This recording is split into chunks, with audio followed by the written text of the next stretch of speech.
Quince Orchard faces Northwest in the state semifinal game this week, a team they beat in the regular season the last time they faced Northwest in the playoffs.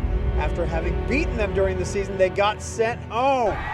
Broad Run faces the same scenario with Tuscarora in Virginia. Can these top 10 teams face down history? And the Turkey Bowl, it's one of DC's longest standing traditions. But there's a new face in DC's public school championship game. We'll talk about that straight ahead on InRide.com's High Def High School.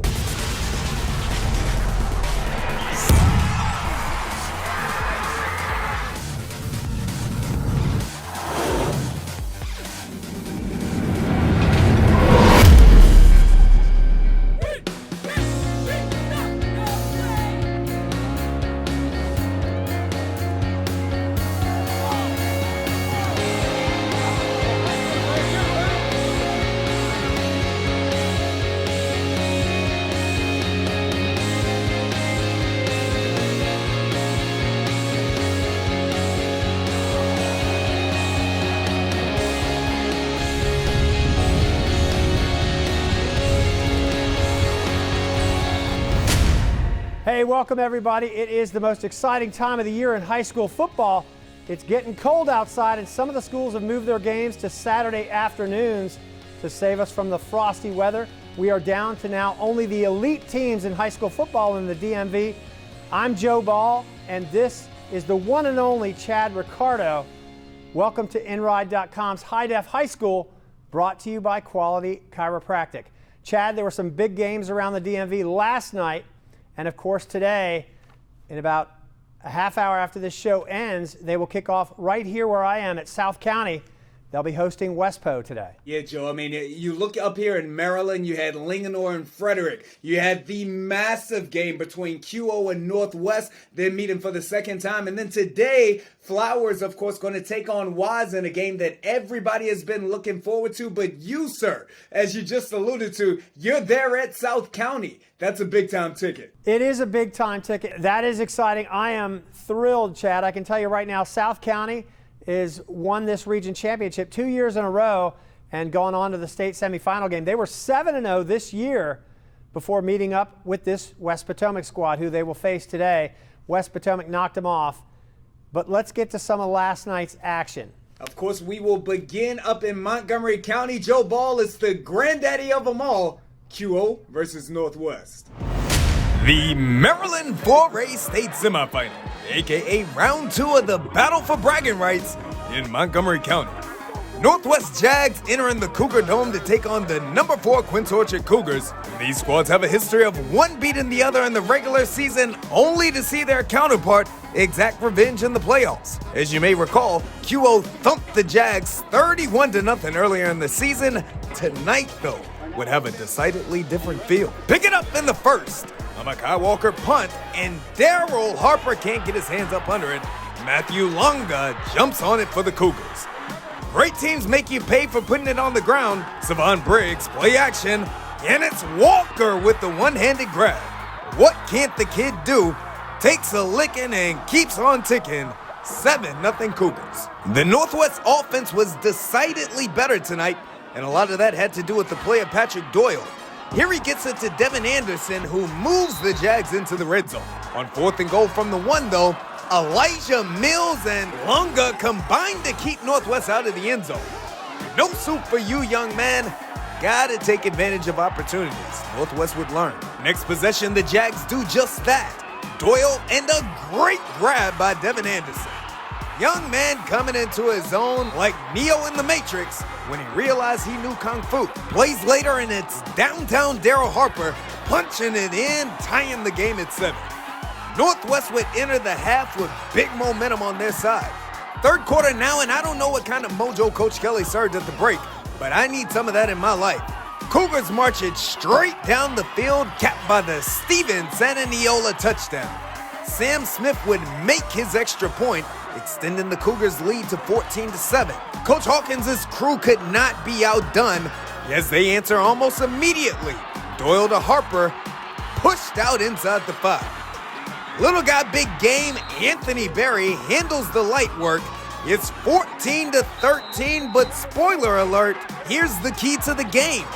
Jalen Husky gets his hands on the point after, and it's 14-13 still.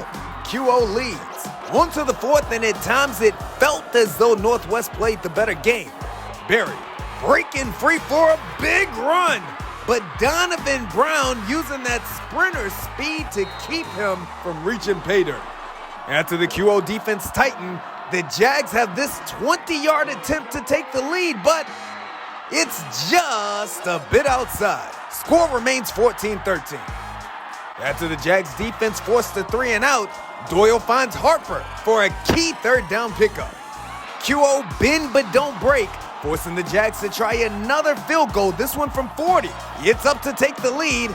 It's on target, but it falls just short. The Cougars defense stepped up time and time again, beating back the Jags, avenging that 2019 playoff loss and ultimately earning QO a berth back to the Maryland 4A state championship. You leaned on each other, you leaned on your brother next to you, and you guys came out on top because of how much energy and passion you guys played with, man. And when it was time to make critical plays, you guys made critical plays, man. And now we're going to state champions! What a game, Joe Ball. Listen, Quince Orchard was able to take care of Northwest during the regular season, and for once, they beat them again in the playoffs. That, of course, is going to send them to the championship game. They're going to play the winner of this afternoon's matchup between Flowers and Northwest. Joe, your thoughts? Well, and first of all, a shout out to Tabitha, who's been all over us this week saying that we hate Quince Orchard. But I think that Quince Orchard matches up very well with both Wise and Flowers. Let's just take it one at a time. Let's just say Wise goes into that game. Physically, just a powerful, brawling team. Jaden Saray is just, he's a solid muscle. Amar Thomas is just an imposing figure. Those two guys alone are intimidating. But this Quince Orchard team has been around the block. They are physically prowess themselves. If they attack Wise straight ahead, right up the gut, they've got their best shot, and the tremendous linebacker play and tremendous pressure that Wise puts on the quarterback has masked a little bit of a weakness covering in the secondary. So that's one of the places that Quince Orchard could have some success, right down their throat and then going over the top.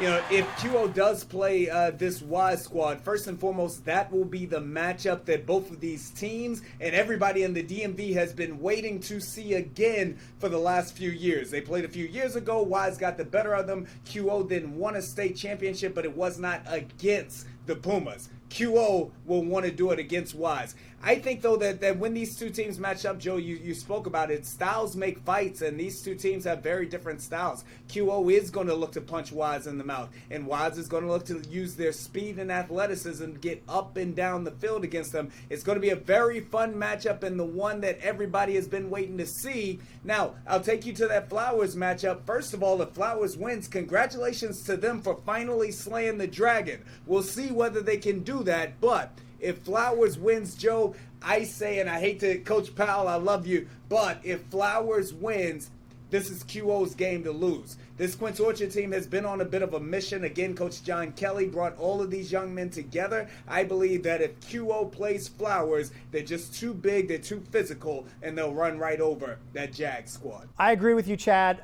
Sean Johnson's got a lot of weapons, Alpha Cisse, Maurice Brown, but QO is too strong, too mature, and I think if Flowers should somehow get by Wise this afternoon, it may not happen that lightning strikes twice for them, that they get by QO next week. It is the region finals in Virginia. It is the state semifinals in Maryland. But all the marbles are on the table in D.C. On Thanksgiving, it was the Turkey Bowl, the championship of the DCIAA.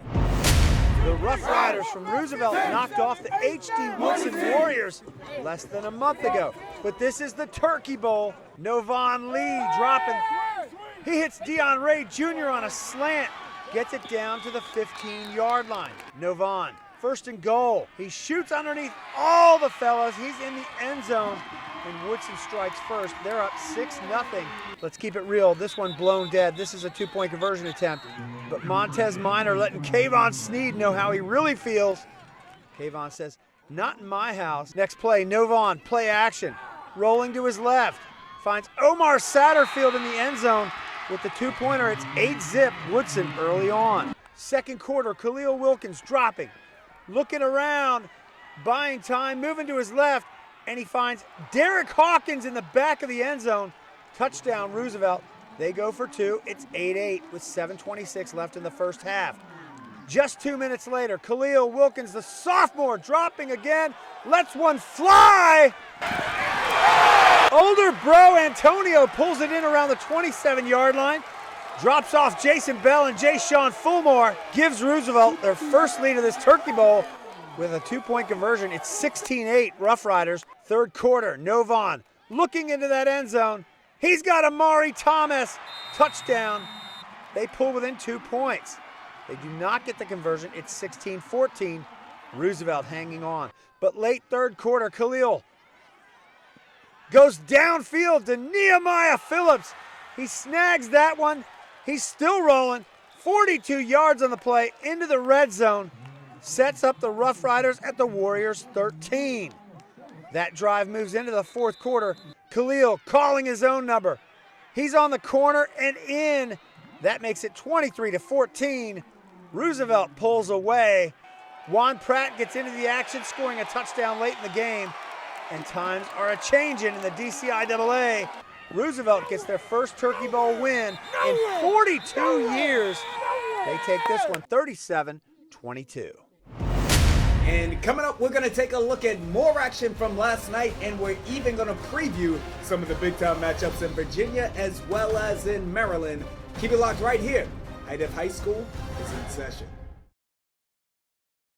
Hold it, partner. You're sitting on a pile of gold. Your car's never been worth more, and we're giving you a way to cash in. At InRide, we buy cars. Problem is, inventory's tough to come by. So now, we're up in the ante. If your car was worth $3,000, we'll give you $5,000. If it was worth $10,000, we'll give you $15,000. We'll even buy at your lease and pay you thousands in cash. You can just take the money and run. And we'll give you the best offer or give you $500. We'll even bring a check right to your door. Cash in your ride with InRide. That felt good. That was a good If one. you've got arms, legs, a back, if you've got a body, period, you're going to need quality care.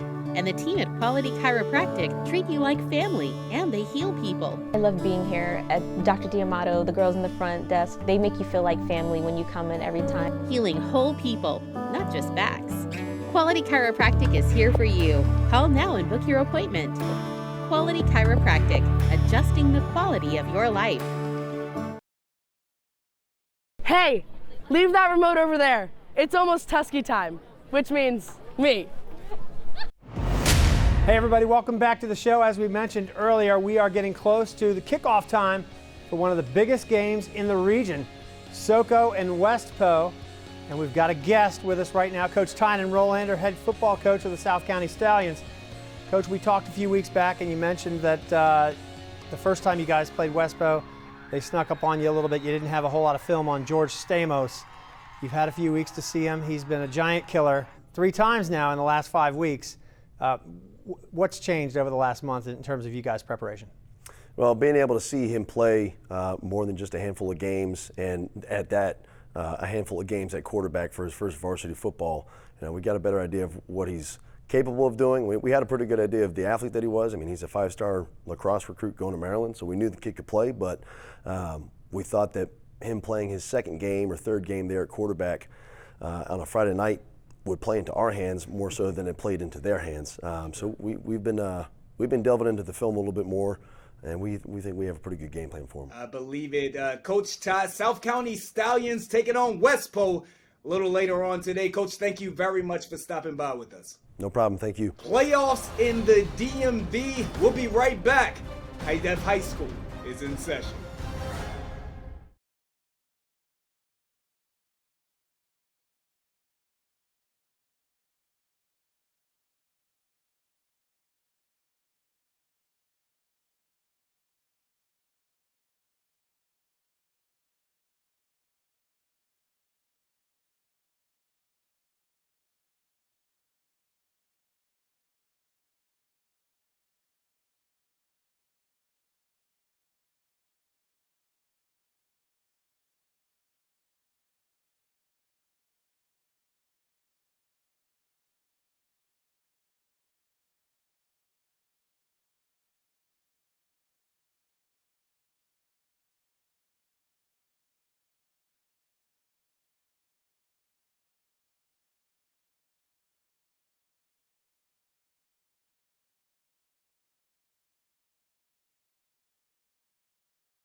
High Def High School.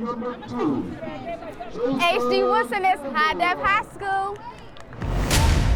Hey, welcome back to the show. We're going to have more playoff football action for you in a few minutes. But we alluded to some of the games that are going on this afternoon. Let's talk now about that Wise Flowers game that's going on in Upper Marlboro. In that first matchup, Joe, we're talking about a 20-19 game. Flowers with a chance to tie the game at the end of it. Instead of kicking the extra point, they go for two. Don't get it, but that in and of itself, Joe, showed how much this Flowers team believes that they are not only on the precipice, but they're ready to actually take down the perennial powerhouse in Wise in PG County. That's amazing. It tells me Damian Powell has got balls, Chad. And you know what? He's got a whole lot of weapons as well. In Aiden Hogue, Sean Johnson, first of all, has got a lot of places to spread the ball.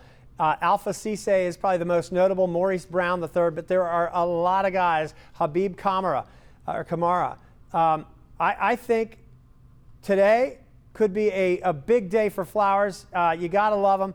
Wise has been dominant all year long, but that game was at Flowers. This game's on the road. Does that change things at all?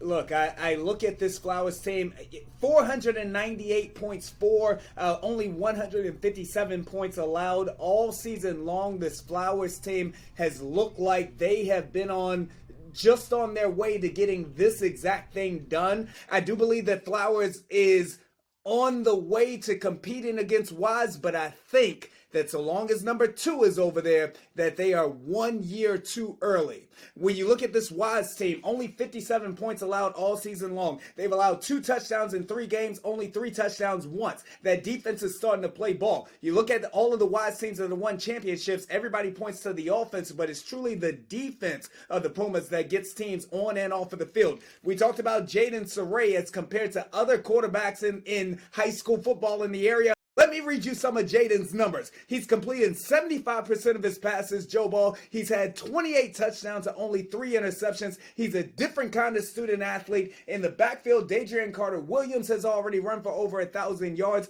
But the true difference in this game is going to be wide receiver Nick McMillan. McMillan has 34 catches and 13 touchdowns. When Wise has nowhere else to go, look for the Pumas to go to McMillan and look for the Pumas to ride into the state championship. Last 2 teams standing out in the Dulles 4A corridor. Well, we've seen this coming all year long. Tuscarora on the road at Broad Run today for the region championship out toward Dulles.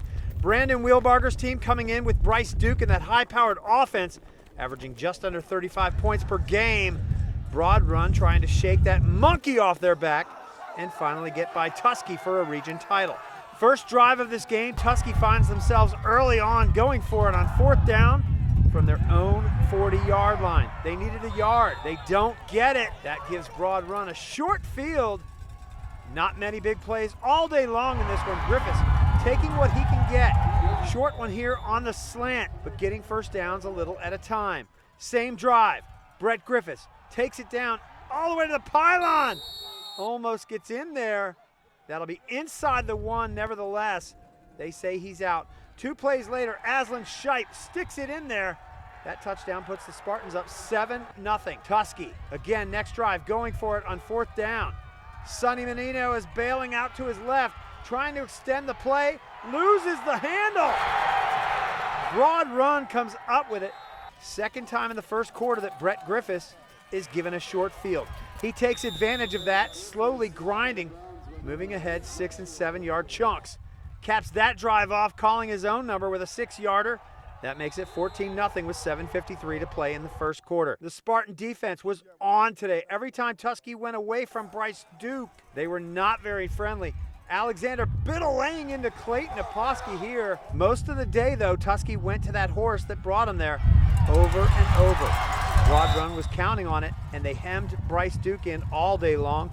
That was Tusky's 3rd drive, and a very poor punt gives a short field over to Griffiths and company. He's swinging it out to Arnov Thornhill right away, and Arnov glides his way for 16 yards just outside that Husky red zone. Arnov again, the other way. He's moving it down inside the 5-yard line. First and goal at the 3, and you know what comes next, don't you? That's right, a little Brett Griffiths for your trouble. 21-zip, broad run. Huskies stiffened up on that first drive, trying to come back and impose their will with their defense. But late third quarter, Alex Estes pounding his way through the Tuscarora defense. Tees it up one more time inside the 10-yard line. And number 10, Brett Griffiths, is going to call his own number and jump in that end zone. It was 28-0. And then on the next kick, the 20-mile-an-hour winds gave trouble for the Huskies on a fair catch. They give it back again to Sparta inside their own territory. Griffiths would have another 1-yard plunge, and the Spartans go on to win it 35-0. There were a couple of plays that didn't go Tuscarora's way today. 2 fumbles that were out before the whistle blew that they came up with. One resulted in the first touchdown of the game on the following play. The second, while they were trying to force their will defensively on that opening drive in the second half and turn this thing around. I love the way they responded. These kids reflected Brandon Wheelbarger's character. They didn't worry about what they couldn't control, and the reality is these refs do not have the luxury of instant replay to correct things and get it perfectly. This was Broad Run's day, and they move on, win the region championship that has eluded them for a long, long time. Again, the final 35-0 over Tuscarora.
(11-1) Mountain View taking the trip over to number 2 and undefeated Stonebridge. The Wildcats were pre-gaming as if they may be about that action, bruh.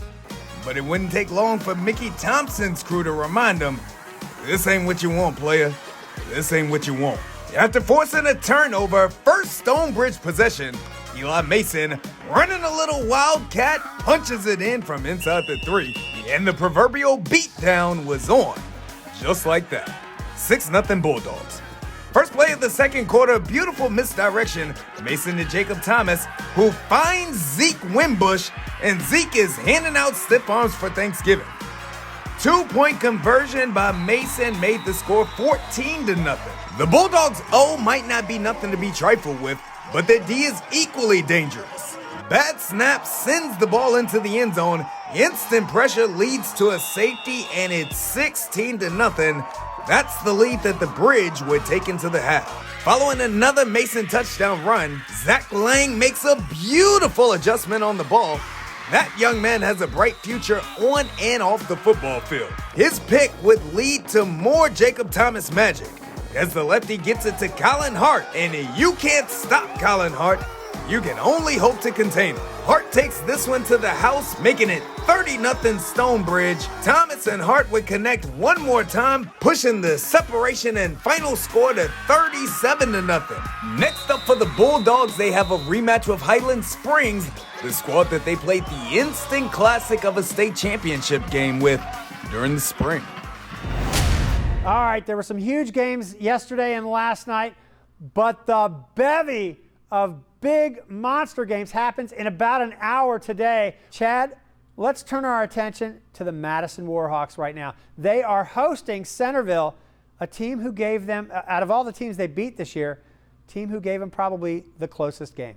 Joe, like you said, 20-17 was the score of the matchup between Centerville and Madison. Toughest game that Madison has had thus far. I believe that Madison will represent Northern Virginia in the state championship game. All of you at home, you can see what that implies. We'll talk about that a little later on. This Madison defense, though, they've been great. A total of 91 points allowed all season long, 6 shutouts. They've given bagels out to 6 different teams out there, and in 9 of their games, they've held opponents to single digits. One of the only games that they didn't was against Centerville, allowing those 17 points. When you look over there at the Cats lost 2 games this year, but don't get it twisted. They lost the game to Stonebridge, and they lost to this Madison squad, arguably the 2 best teams in this Northern Virginia region. But of course, the young man that we have to talk about is Isaiah Ragland. I'm going to read you these numbers, Joe. Ragland has rushed this year for 2,613 yards. He's also run for 29 touchdowns.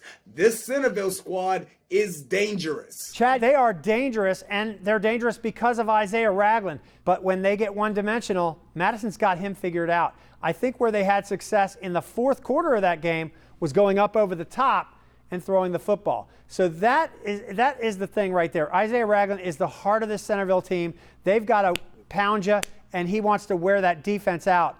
But they've got to find a way to get that ball into the second level against this Madison defense, because the Madison box is too strong. And don't forget, you can check out this episode and all of our previous episodes and lots of great digital content 24 hours a day. Chad, we are open 24 hours a day online at www.highdefhighschool.com, or you can go to our YouTube channel. Just look up High Def High. And make sure you're interacting with us. Hey, I want to give out another shout to Tabitha. Tabitha was on Chad and I's back this week saying we just do not like Quince Orchard. That's not true at all. We love Quince Orchard. But Tabitha, shout out to you. We want to hear from you on social media. Interact with Chad at @RealChadRicardo and with me at JoeBall777. Keep it coming. We love hearing from you. Get ready, everybody. Get out and see a high school football game this afternoon, and come back here next week at 11:30 a.m. on 7 News WJLA to check out InRide.com's High Def High School. For Chad Ricardo, I'm Joe Ball. We'll see you next week.